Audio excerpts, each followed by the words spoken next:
sweetness and love this festival season with Arya Anand Pawan Sweets and Snacks. Chennai's top-ranking Green Villa project Takara ECR by Ram Kamal Developers.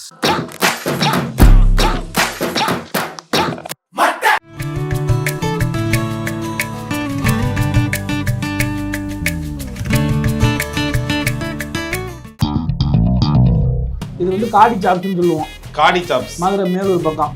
காடி சாப்ஸ்னா இந்த நெஞ்சு chops, mutton chops, இந்த வகையறாக்கள். First பார்த்தீங்களா சிறப்பாக பொன் நிறத்தில் தக்க தக்கன்னு எடுத்துருக்காங்க. அதாவது ஊரு தேடி சோறு திம்போம் அப்படின்னு ஒரு வாட்ஸ்அப் குரூப்பே இருக்கு எங்களுக்கு. எங்கள் அப்பா அம்மா வந்து சாப்பிட வச்சுக்கிட்டே இருப்பாங்க. தாய் தந்தை அன்பு இல்லையா, அம்மாவும் நல்லா சமைப்பாங்க. எங்கள் அப்பா எக்ஸ்ட்ரானரியாக சமைப்பார். ஒரு சினிமா ஆஃபீஸில் ஆஃபீஸ் பாயாக வேலைக்கு சேர்ந்துட்டேன். வேலைக்கு சேர்ந்து அங்கே ஆஃபீஸ் பாயாக இருந்து அப்படியே வாய்ப்புகள் தெரியல. எவ்வளவு சம்பளம் ஒரு மாசத்துக்கு? 6000 ரூபா வீட்டுக்கு அனுப்புவீங்களா அந்த டைம்ல? 6000 ரூபாய் எங்கிட்ட வீட்டுக்கு அனுப்புவேன். நான் தான் கேட்டு வாங்குவேன் எங்க அப்பாட்ட வாடகைக்கு. நம்ம தான் ஆஃபீஸில் வந்து எல்லா வேலைகளுமே டீ வாங்கி கொடுக்கறது, சாப்பாடு வாங்கி கொடுக்கறது எல்லாருக்கும். பள்ளிக்காட்டு பள்ளிக்கூடத்தோட முதல் மாதம் சம்பளத்தை கொடுத்துட்டேன். ஒரு நாளைக்கு எனக்கு வந்து 1000 ரூபாய் சம்பளம். அதை அப்படியே கொண்டு போய் அம்மா அப்பா கையில் கொடுத்தேன். அம்மா அப்பா பயங்கர மகிழ்ச்சி. அப்பாவை கூட்டிகிட்டு போய் அன்னைக்கு டைட்டன் வாட்ச் ஒன்று வாங்கி கொடுத்தேன். ஃபஸ்ட்டு சம்பளத்தில் எங்கள் அப்பாவுக்கு தான் வாட்ச் வாங்கி கொடுத்தேன். ஏன்னா எங்கள் அப்பா தான் எனக்கு எல்லாமே. நினைச்சிருக்கேன் ப்ரோ, ஓப்பனாவே சொல்றேன் ப்ரோ. சில படங்கள் நினைச்சிருக்கேன் ப்ரோ, ஆகா தெரியாம வந்து மாட்டிக்கிட்டோமே அப்படின்னா நினைச்சிருக்கேன் ப்ரோ. எந்த படம் உங்களுக்கு கல்யாணம் ஆச்சு? நான் ரொம்ப எங்கேஜ்லேயே கல்யாணம் பண்ணிட்டேன். எனக்கு கல்யாணம் ஆகுது 24 வயசு. ஓகே. இந்த படத்தோட மிகப்பெரிய ஹைலைட்டான உங்களுடைய சீன் இந்த ஜெராக்ஸ் கடையில நீங்களும் காலி வாங்கிட்டு எல்லா இடத்துலையுமே இந்த பிரச்சனை இன்னைக்கு இருக்கு. முதல்ல அதை நம்ம இருக்குன்னு ஒத்துக்கணும் ப்ரோ. இருக்குன்னு ஒத்துக்கும் போதுதான் மாற்றத்துக்கு ஆரம்பமே ஆகும். அதெல்லாம் இல்லை, யாரும் சாதி பார்க்கறது இல்லை, இப்பெல்லாம் யார் சாதி பார்க்குறான்னு ஈஸியாக அப்படி சொல்லவே கூடாது. என்ன பிரச்சனைன்றதை நம்ம முதல்ல புரிஞ்சுக்கணும். பாதிக்கப்பட்டவங்க இடத்துல இருந்து நம்ம அதை பார்க்கும்போது தான் அந்த பிரச்சனை இன்னைக்கு இருக்குங்கிறது நமக்கு தெரியும். அதுதான் அந்த இடத்துல அந்த காட்சியில் வந்து சொல்கிறாரு.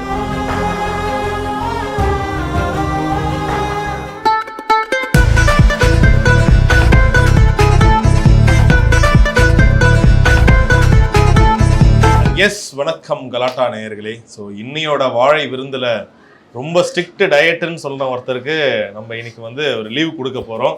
ஸோ உங்கள் டயட்னு சொல்லிட்டீங்களா, அதனால தான் லைட்டாக அரேஞ்ச் பண்ணியிருக்கோம். இது லைட்டா? ஆமாம், அவ்வளோதான். புரியவே இல்லை. நானே இப்போ தான் 4 நாள் ஆச்சு டயட் ஆரம்பிச்சு. இந்த ஆரம்பிப்பு அந்த ஆரம்பிப்புன்னு அதுவே ஒரு 1.5 மாதம் கழிச்சு ஆரம்பிச்சா மொத்தமாக முடிச்சு விட்டீங்க.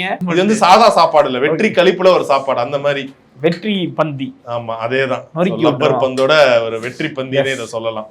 லப்பர் பந்து படம் நல்ல பேரை கொடுத்துச்சு, புகழை கொடுத்துச்சு, பாராட்டை கொடுத்துச்சு, வாழ்த்தை கொடுத்துச்சு. இன்னைக்கு மிகச்சிறப்பான சோத்தையும் போட்டுருச்சு. நல்ல படம் கொடுத்தா அது ஆட்டோமேட்டிக்கா எல்லாமே கொடுப்பாங்க சொல்லுவாங்கல்ல. நல்ல படம் நமக்கு எல்லாத்தையும் தரும்னு சொல்லுவாங்கல்ல. இந்த மாதிரி மனசு நிறைஞ்சு இன்னைக்கு வயிறு நிறைஞ்சிருச்சு, நிறைய போகுது. சூப்பர். மதுரைக்கா நீங்க மத்த ஊரா இருந்தா கூட பரவாயில்ல, மதுரைக்காரன்னு உங்களுக்கு நாக்குக்கு அப்படியே ருசியா தான் கேட்பாங்க, கார சாரமா. ஆமா, அதாவது மதுரையில் இருக்க காரம் இருக்குல்ல, அந்த காரம் வந்து நீங்கள் பிறந்த பச்சை பிள்ளைக்கு கூட எடுத்து நமக்கு ஊட்டி விட்டுடலாம், ஒன்றுமே செய்யாது. ஏன்னா அது ஒரு மாதிரி நீட்டாக ஒரு லெவலாக அந்த காரத்தை வந்து கரெக்டாக எல்லாருக்கும் பொருந்துற மாதிரி ஒன்று பண்ணுவாங்க ப்ரோ. ஸோ அதுதான் வந்து மதுரை சமையலோட ஹைலைட்டே. சூப்பர். இங்கே தென்மணம்லேயும் பயங்கரமாக இருக்குன்னு சொல்லுவாங்க. இங்கே பாருங்க, உங்களுக்காகவே தேங்காய் எண்ணெய் ஆம்லெட் கேட்ட உடனே வந்துருச்சு. அது ஏன் ஸ்பெஷல்? அது என்ன தேங்காய் எண்ணெய்? நம்ம நாயர் மிஸ் இருக்குல்ல, சேப்பாக்கம் நாயர் மிஸ், மீன் சாப்பாட்டுக்கு பயங்கர ஃபேமஸ். அங்கே வந்து ஒரு ஆம்லேட் ஒரு நாள் சாப்பிட்டேன். நான் சொல்கிறது 7 வருஷம் இன்னைக்கு சாப்பிட்டு இருக்கேன். முதல் சாப்பிட ஆரம்பிச்சேன். ஆம்லேட்டை ஃபுல்லாக தேங்காய் எண்ணெயில் நல்லா நிறைய எண்ணெய் ஊற்றி கொடுத்தாங்க. எனக்கு ரொம்ப பிடிச்சி போச்சு. 4 ஆம்லேட் சாப்பிட்டேன். இன்னைக்கும் நாயர் மிஸ் போனால் 3 ஆம்லேட் 4 ஆம்லேட் ஆர்டர் பண்ணி நிறைய தேங்காய் எண்ணெய் எக்ஸ்ட்ரா மிதக்க அப்படி புளிஞ்சோம்னா அப்படியே சொல்லன்னு புளி அப்படியே தலைக்கு தேய்ச்சிக்கலாம். நீங்கள் அன்னையிலேருந்து நம்ம வந்து ஆம்லேட்டுக்கு தேங்காய் எண்ணெய் ஊற்றி சாப்பிட்றது. எந்த ஹோட்டல் போனாலும் கேட்பேன், சில ஹோட்டலில் முடியாதும்பாங்க. இல்லை சார் தேங்காய் எண்ணெய் இல்லைம்பாங்க, இருக்கிறவங்க பண்ணி கொடுத்துருவாங்க. சூப்பர், நல்லா இருக்கு ஆக்சுவலாக. நம்ம கடை தேங்காய் எண்ணெய் ஆம்லேட்டு சூப்பராக இருக்குங்க, கடைக்கிட்டீங்க. சரி, இப்போ சாப்பாடுன்னு வரும்போது இப்போ வீட்டில் ரொம்ப செல்ல பிள்ளையா நீங்கள்? பயங்கரமான செல்ல பிள்ளை. சாப்பாடுலாம் குறையே இல்லை, பயங்கரமாக கொஞ்சம் வளர்த்துருப்பாங்க. எங்கள் அப்பா அம்மா வந்து சாப்பிட வச்சுக்கிட்டே இருப்பாங்க. நம்ம வந்து இப்போ வரைக்கும், அது வந்து குழந்தையா இருக்கும் போது, காலேஜ் படிக்கும் போதெல்லாம் இல்லை, இன்னைக்கு வரைக்கும் எங்கள் அம்மா அப்பா வந்து என்னை சாப்பிட வச்சு அழகு பார்த்துக்கிட்டே இருக்காங்க. அது என்னன்னே புரியலை. தாய் தந்தை அன்பு இல்லையா, அம்மாவும் நல்லா சமைப்பாங்க. எங்கள் அப்பா எக்ஸ்ட்ரானரியாக சமைப்பார், கலைக்கிறவர் எங்கள் அப்பா. எங்கள் அம்மா வைக்கிற குடல் குழம்புலாம் இன்ன வரைக்கும் வந்து நான் அந்த மாதிரி ஒரு குடல் குழம்பு எங்கேயுமே சாப்பிடுவேன். கலைக்கிடுவாங்க எங்கள் அம்மா. குடல் குழம்பாகட்டும், மட்டன் குழம்பாகட்டும், மட்டன் சுக்கா. இப்போ நம்ம கடைகள்லாம் சாப்பிடுவோம். சுக்கான்னு சொன்ன உடனே உங்ககிட்டே இருக்கு ஒரு மட்டன் சுக்கா. ஆஹா, நல்லா இருக்கு. இது வந்து காடி சாப்ஸ்ன்னு சொல்லுவோம். காடி சாப்ஸ் மதுரை மேலூர் பக்கம். காடி சாப்ஸ்னா இந்த நெஞ்சு சாப்ஸு, மட்டன் சாப்ஸு, இந்த வகையராக்கள். சரி, இப்போ நீங்க அங்க மதுரையில இருந்துருப்பீங்க, அங்க இருந்து இங்க வந்து இங்க நடிக்கிறதுக்குன்னு. அப்ப அப்பா அம்மா எல்லாம் வந்தாங்களா? நீங்க மட்டும் தான்? நான் மட்டும் தான் வந்தேன். அப்ப இங்க அவ்வளோ நல்லா பயங்கரமா சாப்பிட்டு வளர்ந்த பையன். ஆமா. இங்க வந்துட்ட பிறகு என்ன நல்லா அதே மாதிரி தான் சாப்பிட்டீங்களா இல்ல காசுலாம்? இல்ல, இங்க வந்து இங்க வந்து சாப்பிட ஆரம்பிச்சோன்னே இந்த ஃப்ரைட் ரைஸ் நூடுல்ஸுகளை இங்கே தான் நான் வந்து ஃபர்ஸ்ட் கற்றுக்கிட்டேன். Okay okay. அதுக்கப்புறம் நம்ம ஊர் சாப்பாடை தேடுவோம்ல, சென்னையில் எங்கடா நம்ம ஊர் சாப்பாடு கண்டுபிடிக்கலான்னு நிறையா தேடி வந்து 2-3 கடைகள் சிக்கிச்சு. இன்னைக்கு நிறையா கிடைக்குது. அப்புறம் இன்னைக்கு எனக்கு ரொம்ப பிடிச்சது மெட்ராஸில் வந்து ஈரோடு அம்மன் மெஸ். ரொம்ப எனக்கு பிடிக்குது. இதுக்கப்புறம் நம்ம தென்மனம் ரொம்ப பிடிக்கும். ஏன்னா சூப்பராக இருக்குது, எல்லாமே சிறப்பாக. இனிமேல் ரெகுலராக இங்கே வந்துடுவோம். Super super. ஏன்னா அது மாதிரி நல்லா சாப்பிட்டு வளர்ந்தவங்கன்னா அந்த ஒரு நாக்கு ருசி பயங்கரமா. ஆமாம். இது கடைசி ஒரு 10 வருஷம் குட்டி புள்ளியில் ஆரம்பிச்சதுலேருந்து வீட்டு சாப்பாடு நிறைய ப்ரொடக்ஷன் சாப்பாடு சாப்பிடாது. எங்கள் அப்பா பற்றி ஒன்றே ஒன்று சொல்லுங்க. எங்கள் அப்பா வந்து நான்வெஜ்ஜு பயங்கரமாக சமைப்பார். சரி. ஆனால் இது எல்லாத்தையும் தாண்டி எங்கள் அப்பா எதில் ஸ்பெஷலிஸ்ட்னா வெள்ளையப்பம். வெள்ளையப்பம் சேர்த்து சொன்னோம்னா வெள்ளையப்பம். சரி. வெள்ளையப்பம் சுடுறதுல பயங்கரமான எங்கள் அப்பா ஸ்பெஷலிஸ்ட். சைட் டிஷ்க்கு வெள்ளையப்பம், நல்ல கார சட்னி, காரமான தக்காளி சட்னி, இல்லைன்னா நல்ல மிளகா சட்னியை நொறுக்கி விட்ருவார்.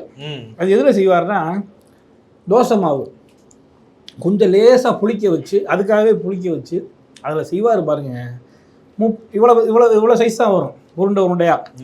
ஆனால் ஒரு 30-40 போகும், கண்ட்ரோல் இல்லாமல் லபக்குன்னு போயிட்டே இருக்கும். அவங்களுக்கு தான் அதுக்கான நேரம் ரொம்ப குறைவாயிடும். அவங்க அது கடைசியாக எப்போ அது மாதிரி சாப்பிட்டீங்க ரொம்ப ருசிச்சு உட்காந்து ஃபேமிலியோட? சூப்பர்மா. உங்கள் குடும்பத்தோட ஃபேமிலியோட ருசிச்சு சாப்பிட்டு ஒரு 1 year ஆயிடுச்சுங்கப்பா. 1.5 வருஷம் ஆயிடுச்சு. ஏன்? அப்பப்போ போவேன், அம்மா அப்பா பார்க்க போயிடுவேன். அங்கே வந்து சமைச்சு ஊரில் இருக்காங்க அம்மா அப்பா. எப்போ போனாலும் ஆடுகள், கோழிகள். ஒரு நிமிஷம் போனது வரேன். இப்போயே அம்மா அப்பா வீட்டுக்கு அடிக்கடி போயிடுவேன். இப்போல்லாம் படப்பிடிப்பு அங்கே போயிடுவேன். அங்கே எப்போ போனாலும் ஆடுகள், கோழிகள், மீன்கள் எல்லாம் வரிசையாக சுட்டு இதெல்லாம் செஞ்சேன்.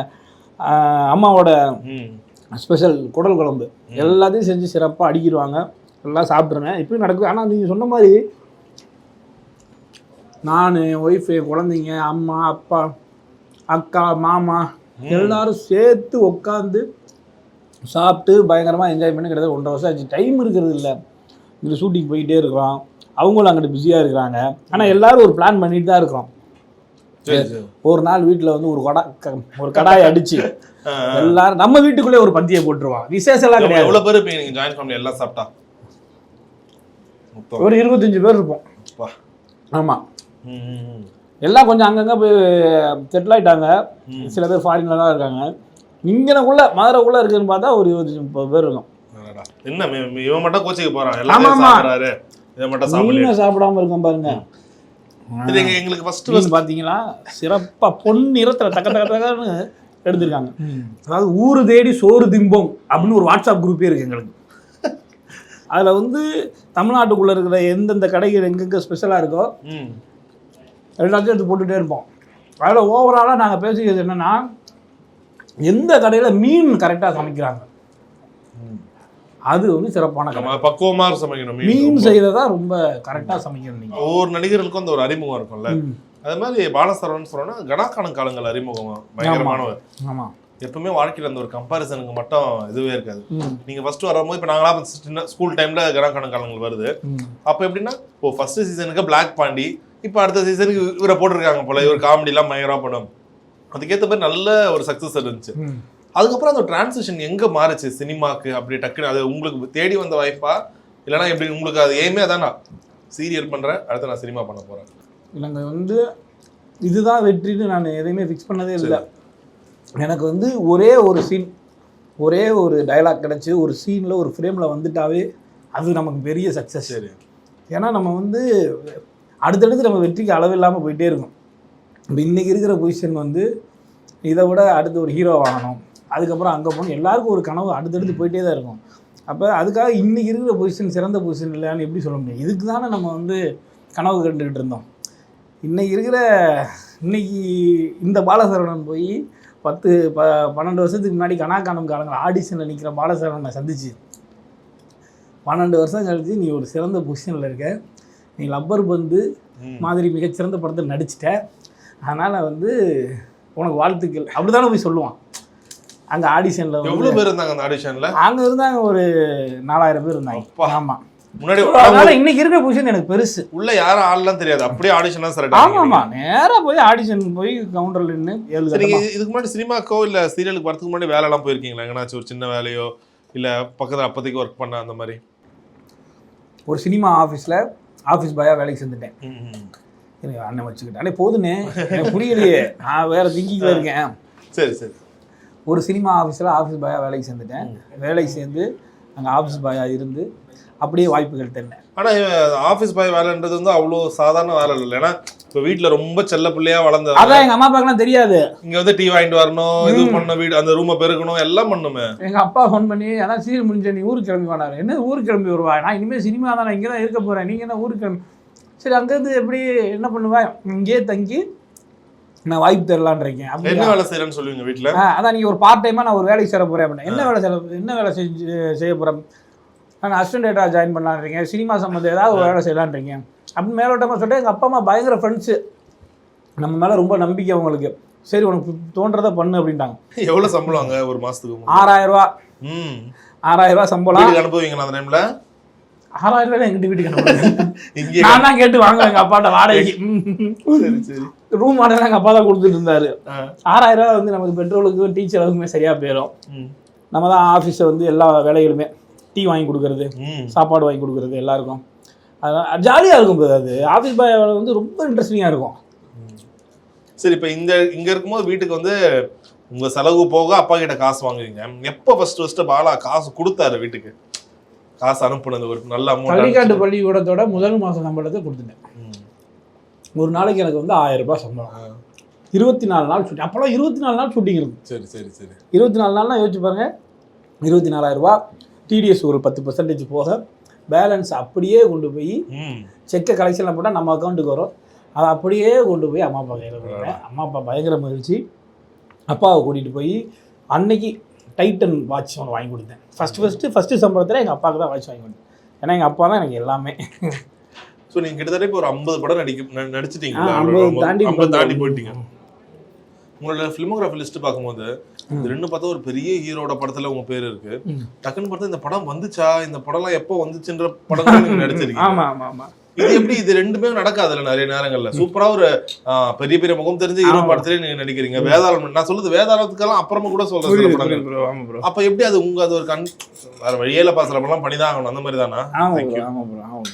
ப்ரோ அப்படி இல்லை ப்ரோ. அதாவது நம்மளை கூப்பிட்டு ஒரு கதை சொல்றாங்க ப்ரோ. சரி, நமக்கு சின்ன படம் பெரிய படம் அப்படி டிஃப்ரென்ஸாக இல்லை ப்ரோ. ஏன்னா நம்ம வந்து எல்லா கேரக்டரையும் நடிக்கணும், எல்லா நல்ல படங்களையும் நடிக்கணும்னு தான் நம்ம வரோம். நம்மளை கூப்பிட்டு நமக்கு ஒரு கதை சொல்லுவாங்க. அந்த கதை சொல்லும்போது அந்த நேரத்தில் நமக்கு அந்த கதை ரொம்ப பிடிக்கும். ஸோ அவங்களும் அந்த கதை ஹிட் ஆகணும் தான் எடுக்கிறாங்க. யாருமே ஒரு படம் ஓடக்கூடாது நீங்கள் எடுக்கிறது இல்லை, எல்லாருமே படம் ஓடணும் தான் எடுக்கிறாங்க. அப்போ அந்த கதை சொல்லும்போது நமக்கு வந்து அந்த கதையும் பிடிக்குது, அந்த கதாபாத்திரத்தையும் பிடிக்குது. அதில் யார் இருக்காங்க, அது என்ன, அதெல்லாம் நம்ம யோசிக்கிறது இல்லை. கதை நல்லா இருந்து அந்த கதாபாத்திரம் நமக்கு பிடிக்கும்போது நம்ம அதை சரின்றோம். அது சின்ன படமாக இருந்தாலும் சரி, அது பெரிய படம். இந்த படத்துல மாட்டிக்கிறோம்னு நினைச்சிருக்கீங்களா? இதெல்லாம் இப்படி நீங்க சோத்தை போட்டுட்டு இந்த மாதிரி கேள்வி நாளைக்கு இந்த சோத்துக்கே பிரச்சனை வந்துடும் ப்ரோ. எடுக்கும் போது தெரிஞ்சிடும்ல என்னடா நினைச்சிருக்கேன் ப்ரோ. ஓப்பனாவே சொல்றேன் ப்ரோ, சில படங்கள் நினைச்சிருக்கேன் ப்ரோ. ஆகா தெரியாம வந்து மாட்டிக்கிட்டோமே அப்படின்லாம் நினைச்சிருக்கேன் ப்ரோ. ஆனா அட்லாஸ்ட் நம்ம டெசிஷன் தானே ப்ரோ. நம்ம கதையை கேட்குறோம், கதை கேட்கும்போது நமக்கு பிடிச்சிருக்கு. ரெண்டாவது கதாபாத்திரத்தை கேட்குறோம், கதாபாத்திரம் கேட்கும்போது நமக்கு பிடிச்சிருக்கு. அது அங்கே போகும்போது சில நேரங்கள் மிஸ் ஆகும்போது அது நம்மளுடைய தவறு தானே. சரி, அதை அப்படி தான் எடுத்துப்பேன். சரி, அடுத்த தடவை அது கேர்ஃபுல்லாக இருக்கும்னு நினைப்பேன். ஏன்னா இப்போ பாலசரவணன் அவரோட சூப்பரான படங்கள் சொன்னா டக்குன்னு ஒரு குட்டி புள்ளியா இருக்கும். திருடன் போலீஸ் சூப்பர் படம், திருடன் போலீஸ், டார்லிங், விலங்கு ஒரு எக்ஸ்ட்ராடினரி. இப்போ எப்படி ஆயிடுச்சுன்னா ஒரு கட்டத்துல விலங்கு இப்போ இந்த இதுல முன்னாடிலாம் படத்தோட ரிவ்யூல பாத்தீங்கன்னா ஒரு லைன்ல உங்களை மென்ஷன் பண்ணிருப்பாங்க, பாலசரவணன் அவர் பங்கை சரியாக ஆற்றியுள்ளார், பாலசரவணன் அங்கங்க கிச்சு கிச்சு முயற்சி செய்திருக்காரு. இந்த மாதிரி நிறைய ஆனா விலங்குலயும் சரி இதுலயும் சரி உங்க கேரக்டர் தனியா மென்ஷன் பண்ணி வந்து காமெடிலாம் இல்ல, ஒரு கேரக்டர் ஆர்டிஸ்ட்க்கு என்ன ஒரு மரியாதை என்ன ஒரு விமர்சனம் கொடுப்பாங்களோ அவரோட பங்கு ஆற்றி இருக்காரு அதெல்லாம் தாண்டி உங்களை மென்ஷன் பண்ணி எப்படி இருந்தது அவங்க வர இடம் வசனம் வந்து கைத்தட்ட தெரிக்குது அந்த மாதிரி ஒரு இடத்துக்கு இப்போ ஒரு காமெடி ரோலை தாண்டி ஒரு கேரக்டர் ஆர்டிஸ்டாவே மாறி இருக்கீங்க. இப்போ உங்களுக்கு அந்த ஒரு சலசலப்பு இருக்கா? என்னடா இது நம்மளுக்கு கரெக்டா ஒர்க் அவுட் ஆகுதா, இது கரெக்டா ஒர்க் அவுட் ஆகுதா, ஒரு பாதியை பிடிச்சிட்டோம், எங்க போனாலும் விலங்கு முடிச்சுட்டு கருப்பு கருப்புன்னு கூப்பிடுறாங்க, இப்போ காத்தாடின்னு பேசுறாங்க, எதையா நம்ம ட்ராக் நம்மளுக்கு காமெடி சூப்பரான ட்ராக்கா இல்லை நமக்கு நல்ல ஆக்டிங் சூப்பரான ட்ராக்கா? ப்ரோ இல்லை ப்ரோ, நான் வந்து முதல்ல உள்ளே வரும்போது ஒரு நல்ல நகைச்சுவை நடிகன் ஆகணும்னு வந்தேன். அப்புறம் வந்ததுக்கப்புறம் நல்ல நண்பர்கள் அறிமுகத்துக்கு அப்புறம் நல்ல நண்பர்களோட பழக ஆரம்பிச்சதுக்கப்புறம் நமக்கு ஒரு சின்ன ஒரு அறிவு அடைவும் இல்லையா? பெருசாக முழு பயங்கரமான அறிவெல்லாம் நம்ம கிடையாது. நம்ம கற்றுக்கிட்டது 5% தான். இன்னும் நிறைய நம்ம கற்றுக்க வேண்டியது இருக்குது. சொல்கிறேன், அந்த கற்றுக்கிட்ட 5% என்ன சொல்லிச்சுன்னா, எல்லா கேரக்டரும் நம்ம பண்ணணும். நம்ம காமெடி ஆக்டராக நடிக்கணும், சப்போர்ட்டிங் கேரக்டர் பண்ணணும், ஒரு நெகட்டிவ் ஷேடு உள்ள கேரக்டர் பண்ணணும், ஒரு ஹீரோவாக பண்ணணும், எல்லா விதமான நடிகனாக நம்ம வரணும். இந்த சௌபின் ஷாகிர்லாம் இருக்காங்கல்ல மலையாளத்தில், இந்த மாதிரி எல்லா கேரக்டரும் பண்ணணுன்ற ஒரு புரிதல் இப்போ சமீபத்தில் தான் வந்துச்சு. சமீபமாக அது வந்து ஒரு 2-3 வருஷம் ஆயிடுச்சு. ஸோ அதுலேருந்து எல்லா கேரக்டரும் பண்ண ஆசை ப்ரோ. அதனால் எனக்கு அதில் எந்த கன்ஃபியூஷனும் கிடையாது. விலங்கு மாதிரி சீரியஸான கேரக்டரும் பண்ணணும், லப்பர் பந்து மாதிரி நல்ல சப்போர்ட்டிங் ப்ளஸ் காமெடி 2 சேர்ந்து இருக்க கேரக்டரும் பண்ணணும், பியோர் காமெடினாவும் பண்ணணும், நெகட்டிவ் கேரக்டர் பண்ணணும், ஹீரோவை பண்ணணும்.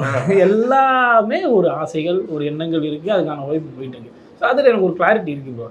ஸோ நடிகன்னா நம்ம எல்லாம் பண்ணணும் அப்படின்ற புரிதல் வந்துருச்சு. சூப்பர். உங்களுக்கு ஆன் த செட்ல எப்படி இருக்கு? ஏன்னா நீங்க நல்லா கிரிக்கெட் ஆடுவீங்கன்னு தெரியும், ஆனா உங்ககிட்ட ஒரு பாலும் கொடுக்க போறது இல்ல, பால் சும்மா விளையாடும் போது கூட உங்களை அதான் இன்ஸ்டால நேத்து ஒரு ரீல்ஸ் போட்டோமே, அதுக்காக தான் நாங்க வந்து படத்துல வேணா நாங்க விளையாடாம இருந்திருக்கலாம், ஆனா படப்பிடிப்புல ஃபுல் அண்ட் ஃபுல் நான் தான் விளையாண்டுக்கிட்டு இருப்பேன்.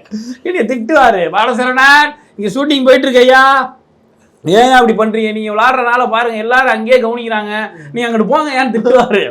இருந்தாலும் அவருக்கு தெரியாம திருட்டுத்தனமா போய் ஒரு நானு நம்ம ஹரிஷ் கல்யாண் ப்ரோ, தினேஷ் நண்பர், நாங்கள் எல்லாரும் தான் டிஎஸ்கே, காலிலாம் நிறைய பால் போடுங்க கேட்டு வாங்கி விளையாண்டுட்டே இருப்பாரு. சூப்பராக விளையாடுவார், எல்லாருமே நல்லா கிரிக்கெட் ஆடுவோம். நான் வந்து ஷூட்டிங் ஸ்பாட்டில் இவங்கெல்லாம் படத்தில் நிறைய விளாண்டாங்க, ஷூட்டிங் ஸ்பாட்டில் நிறைய விளாண்டது நான் தான், அந்த உரிமையை விட்டு கொடுக்க மாட்டேன். சரி. ஸோ கடைசியாக உங்கள் அம்மா அப்பாக்கோ இல்லை ஒய்ஃப் உங்கள் குடும்பத்தில் யாருக்காச்சும் ஒரு மறக்க முடியாத ஒரு கிஃப்ட்னா என்ன வாங்கி கொடுத்தாரு? என் ஒய்ஃபுக்கு கார் வாங்கி கொடுத்தேன். என்ன காரு? Hyundai criteria. ஓ, பெரிய காரே வாங்கி கொடுத்துருக்கீங்க. ஆமாம், அவங்களுக்கு வந்து கார் கேட்டுட்டு இருந்தாங்க என்கிட்ட. அப்புறம் நமக்கு கொஞ்சம் டைம் இல்லாமல் இருந்துச்சு, இங்கிட்டும் ஷூட்டிங் போயிட்டே இருந்தோம். அப்புறம் திடீர்னு வந்து ஒரு நாள் டக்குன்னு கூட்டிகிட்டு போயிட்டு அவங்க எந்த கார் வேணும்னு அவங்க தான் செலக்ட் பண்ணாங்க. செலக்ட் பண்ணி மறுபடியும் கொண்டு வந்து உடனேலாம் புக் பண்ணிடல நான், அது கொஞ்சம் நாள் ஆயிடுச்சு, விட்டுட்டேன் அப்படியே. ஏன்னா நம்ம செலக்ட் பண்ணிட்டு உடனே கூப்பிட்டு போனால் ஒரு சின்ன சர்ப்ரைஸ் குறைஞ்சிரும் அப்படின்ட்டு. அப்புறம் டக்குன்னு அவங்க எதிர்பார்க்காத நாள் ஒரு நாள் திடீர்னு கூப்பிட்டு போயிட்டு காரை வாங்கி கொடுத்தாச்சு. எப்படி இருந்துச்சு அவங்களுக்கு சந்தோஷம்? பயங்கர சந்தோஷம். எந்த படம் உங்களுக்கு கல்யாணம் ஆச்சு, என்ன படம் டைம்ல கல்யாணம் ஆச்சு தெரிஞ்சுக்கலாமா? ப்ரோ எனக்கு வந்து ப்ரோ அந்த ஹிஸ்ட்ரி மட்டும் கேட்க, குட்டிப்புலிக்கு முன்னாடியேவா? குட்டிப்புலி முடிஞ்சுதான் ஆச்சு.